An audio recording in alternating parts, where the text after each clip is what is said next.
Łemkowszczyzna to górska kraina.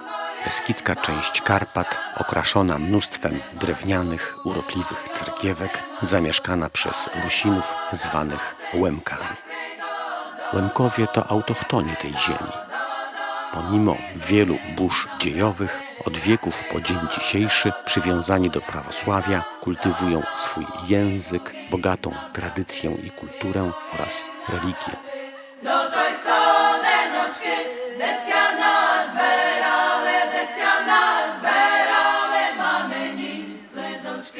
Rozdziele to wieś na Łemkowszczyźnie, oddalona o 10 km od Gorlic. Jednym z zabytków jest prawosławna cerkiew pod wezwaniem Narodzenia Najświętszej Marii Panny, należąca do dekanatu gorlickiego, prawosławnej diecezji przemysko-gorlickiej. Świątynia jest usytuowana na południowym skraju wsi przy drodze do Wapiennego. Nazwa Rozdziele pojawia się w źródłach historycznych już w XIII wieku. Natomiast pierwsze wzmianki historyczne o społeczności prawosławnej pochodzą z XVI wieku. Obecna cerkiew Narodzenia Najświętszej Marii Panny została zbudowana w XVIII wieku w Serednicy, koło Ustrzyk Dolnych. Dlatego też odbiega architektonicznie od typowej świątyni łemkowskiej. Na przełomie XIX i XX wieku cerkiew została rozbudowana i służyła wiernym w Serednicy do końca II wojny światowej, kiedy ludność przymusowo przesiedlono. Nieużytkowana cerkiew zaczęła popadać w coraz większą ruinę. Staraniem prawosławnych wiernych z Rozdziela, przy ogromnym wsparciu arcybiskupa Adama i pomocy Łemków ze Stanów Zjednoczonych, cerkiew z Serednicy przeniesiono na Łemkowszczyznę i wyremontowano. Jej konsekracja odbyła się 24 sierpnia 1986 roku. W bieżącym 2020 roku zakończono generalną renowację świątyni, która została sfinansowana dzięki środkom unijnym. Wyremontowano ściany na zewnątrz i dach, który pokryto blachą miedzianą, a także ogrodzenie. Prawosławna cerkiew pod wezwaniem Narodzenia Najświętszej Marii Panny w Rozdzielu została wpisana w 1985 roku do rejestru zabytków. Jest to świątynia orientowana, trójdzielna z prytworem, czyli przedsionkiem, prostokątną nawą oraz prezbiterium na planie ośmioboku, do którego od strony południowej przylega zakrystia, zakłócająca nieco symetrię bryły. Drewniane ściany świątyni o konstrukcji zrębowej są oszalowane. Poniżej okien cerkiew otoczona jest daszkiem pokrytym blachą miedzianą, opartym na podporach, zwanych sobotami. Soboty są unikalne w architekturze cerkwi Łemkowszczyzny. Dachy kalenicowe pokryto miedzianą blachą. Ich zwieńczeniem jest osadzona na ośmiobocznym bębnie cebulasta kopułka, zakończona ślepą latarnią, na szczycie której jest umieszczony ośmioboczny prawosławny krzyż. Obok cerkwi znajduje się wolno stojąca dzwonnica, zbudowana w latach 90. XX wieku dzięki wsparciu Łemków z USA.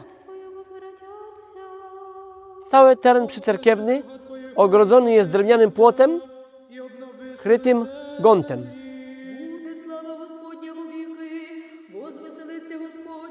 Wewnątrz świątyni uwagę zwraca trójrzędowy ikonostas z 1907 roku autorstwa ojca Pawlikowskiego, który podobnie jak sama cerkiew pochodzi z Serednicy. Niestety oryginalne ikony skradziono i zastąpiono je współczesnymi kopiami.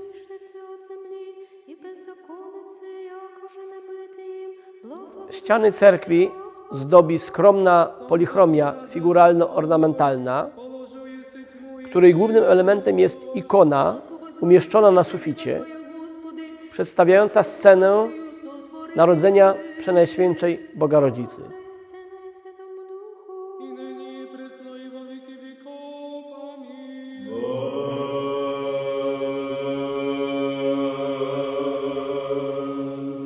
Prawosławie niesie przez siebie nieskazitelną naukę pierwszych wieków chrześcijaństwa. Nauka dogmatyczna Kościoła prawosławnego formowała się na pierwszych 7 soborach powszechnych. I nie zważając na okoliczności historyczne, na te wielkie doświadczenia, ten potencjał wiary jest przekazywany dzisiejszemu naszemu społeczeństwu. Ojciec Kościoła, teolog wielki, ksiądz Bułhakow jednoznacznie mówi: gdyby świat znał prawosławie, cały świat by się stał prawosławnym. I to jest potencjał naszej wiary, który musimy w swojej skarbnicy przechować i przekazać dla młodych pokoleń. Kolebką chrześcijaństwa wschodniego, cerkwi naszej prawosławnej jest wielka tradycja Bizancjum ze swoją stolicą w Konstantynopolu.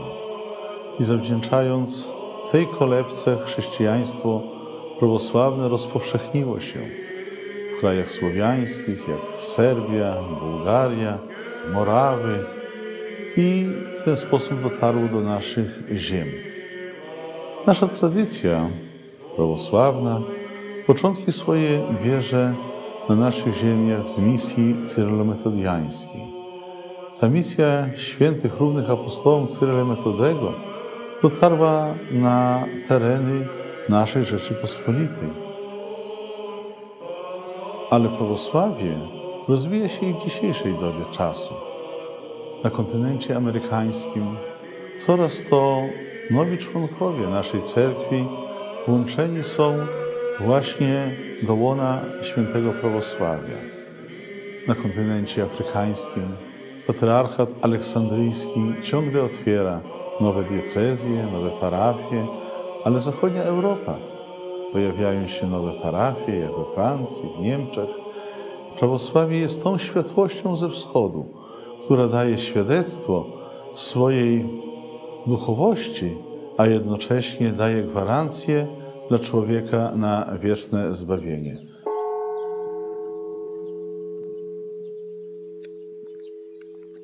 My w Polsce, jako cerkiew prawosławna, przeszliśmy historyczny czas wielkich doświadczeń.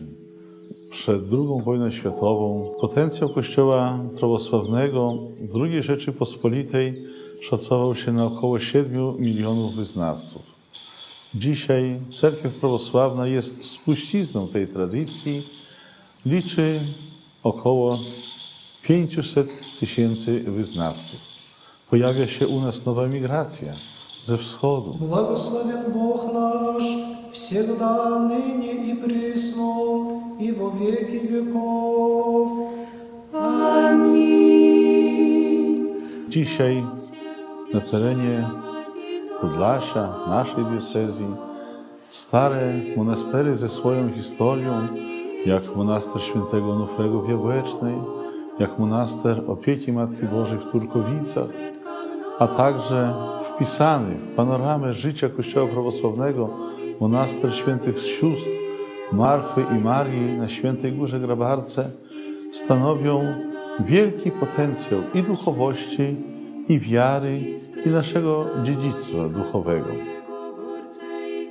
I to właśnie prawosławne monastery, jako stale żywe centra duchowości i kultury, są osnową szlaku, śladami wschodniosłowiańskiej tradycji.